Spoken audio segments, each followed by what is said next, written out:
श्री राम दोस्तों, आप सबका स्वागत है हमारे चैनल पर।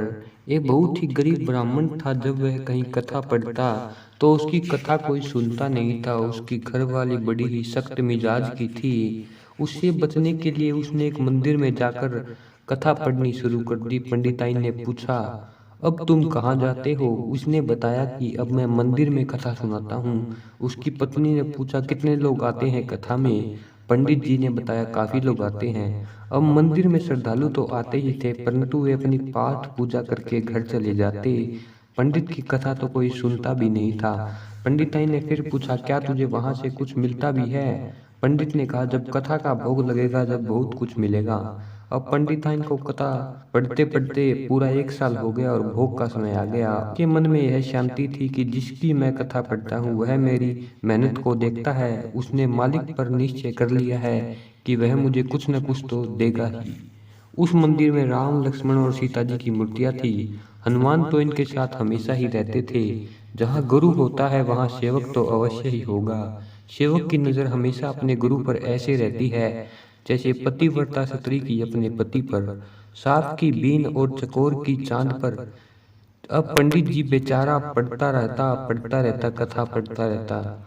जब भोग लगाने का समय आया तब रामचंद्र जी ने हनुमान से कहा, हनुमान जी, यह पंडित बेचारा 1 साल से कथा पढ़ रहा है, इसको सुनने को कोई नहीं आता। इसकी कथा का 2 दिन बाद भोग लगना है। अगर इसको कुछ भी नहीं मिला तो इसका दिल टूट जाएगा। इसके लिए कुछ रुपयों का इंतजाम होना चाहिए। हनुमान ने कहा, ठीक है जी, जरूर हो जाएगा, परंतु आप यह बताइए इसके लिए कितने रुपयों का इंतजाम करना है? रामचंद्र जी ने कहा, इसके लिए कम से कम 1,000 रुपये तो होना ही चाहिए। हनुमान ने कहा, जैसा आपका हुक्म। जब रामचंद्र जी और हनुमान जी में बातें हो रही थी तो उनकी बातें एक बनिया बहुत ही ध्यान से सुन रहा था। वह उस समय पंडित भी वहां नहीं था। लालच में आकर वह बनिया पंडित जी के घर गया और जाकर पंडित जी को बोला, पंडित जी, आपको कथा पढ़ते हुए बहुत दिन हो गया, परंतु मैं आपकी कथा कोई सुनता ही नहीं। अब मैं कथा के समय, भोग का समय भी आ गया, इसलिए आपसे एक सौदा करना चाहता हूँ। पंडित जी ने कहा, भाई, सौदा करना तो आप व्यापारियों का काम है, हमारा काम तो कथा व्रत करना है। मैं सौदों के चक्कर में पड़ता नहीं हूँ। सेठ ने कहा, मैं तो आपके हित की बात ही कर रहा हूँ। पंडित ने कहा, यदि मेरे हित की बात है तो बताइए। बनिए ने कहा, आपको कथा पढ़ते हुए 1 साल हो गया, परंतु आज तक आपको कुछ नहीं मिला।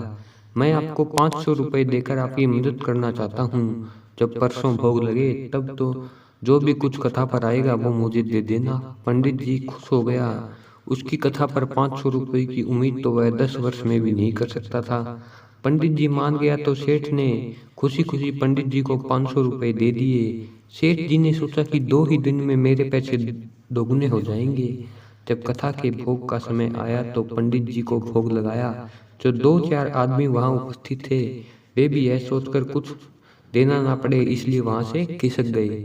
पंडित जी को 500 रुपये पहले से ही मिल चुके थे। रामचंद्र जी ने फिर हनुमान से कहा, आज पंडित जी के भोग का दिन है, क्या तूने उसके लिए कुछ प्रबंध किया है? हनुमान जी ने बताया कि 500 रुपये तो दिलवा दिए, 500 रुपये दिलवाने बाकी है। जब सेठ जी ने यह देखा तो भोग में कुछ नहीं आया। वह बहुत ही गुस्सा हो गया। गुस्से में उसने हनुमान जी की मूर्ति को ठोकर मारी और कहने लगा कि तेरे कारण मेरे 500 रुपये का नुकसान हो गया।